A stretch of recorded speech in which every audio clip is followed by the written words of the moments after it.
Hello everybody, John here, and today onto the garage. I've got a cold and we're going to look at a few more secrets of the XK8.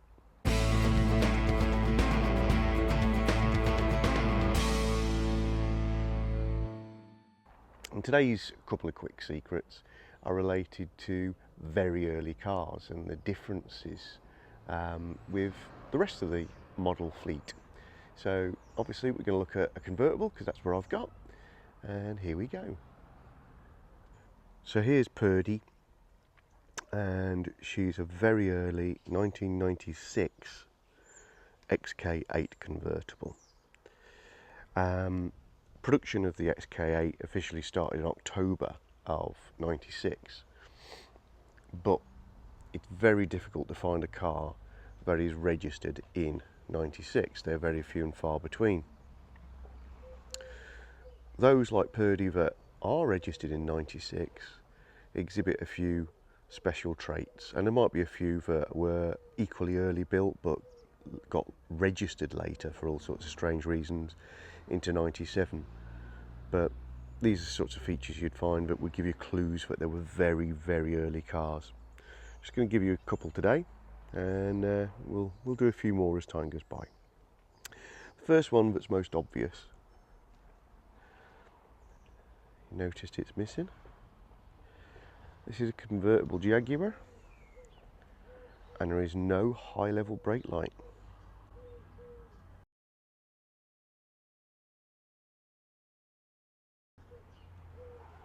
It's not missing as in been removed to improve the lines.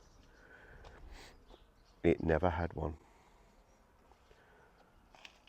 So on the standard car, as almost all of you will know, you'll have a unit that fits, it's about that wide and about probably a foot wide on the boot lid near the back edge. But Purdy doesn't have one. Let's have a little look at something else which is even more quirky in my opinion. Those three grommets give access to attach said high-level brake light, and they're there. So that suggests that they were ready, they knew they had to fit it, they just didn't get to the point where maybe the high-level brake light was ready at launch, or they literally hanged on to the very last minute to fit them because they didn't like the look of it. They were very expensive. Something else interesting, because they did have the facility to fit that high level rear brake light, but they did not. The next one is what I would call uber geeky, so don't feel to think any less of me, guys and girls, but you know, this is how sad I am. So as soon as I lifted the battery cover for the very first time in Purdy, I noticed something that interested me. It probably won't interest any of you, but I'm sharing anyway because that's the kind of guy I am. And what I'm actually looking at is this rather bespoke looking earth lead. Now, I've seen the battery compartments of an awful lot of XK8s. I've never seen that fitting. It's certainly not an aftermarket thing. It's a very expensive looking piece of cabling. It's all fitted correctly, although you can't really see it properly in this image. It is labelled. You see the sticker sticking up underneath to show where it's a factory item. So that was obviously the original intent for the battery cable. I'd be really interested to know how many of the people subscribing and watching this video have also got that cable. I've never seen one.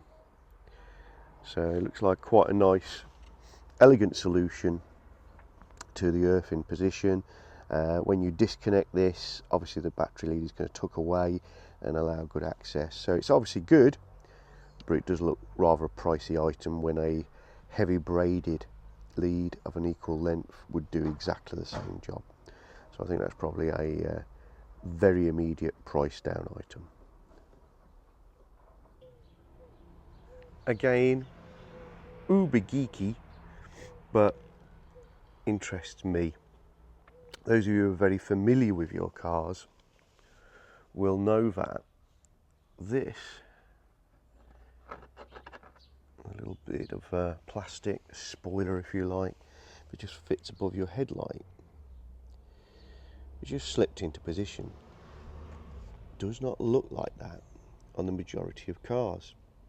On the majority of cars, this is a very simple, very smooth extruded piece of plastic which barely has any shape to it other than this L section. This has a finish on it, sort of thing you might find on a dashboard, and it's moulded from a much more brittle plastic than is conventional. If I just remove it for a moment.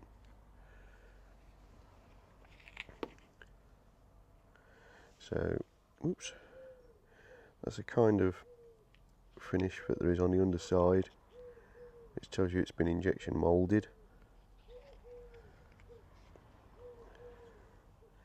And it had this finish on the top. The thing is, as injection tools are used over time, these sorts of finishes get eroded and they're expensive to put back if they're anything other than smooth, brushed, or grip blasted. This is sort of a fibrous finish. So I'm imagining that was a very early prototype piece, and as soon as they dressed the tools for the first time, they thought, nah, we're not going to carry on with that.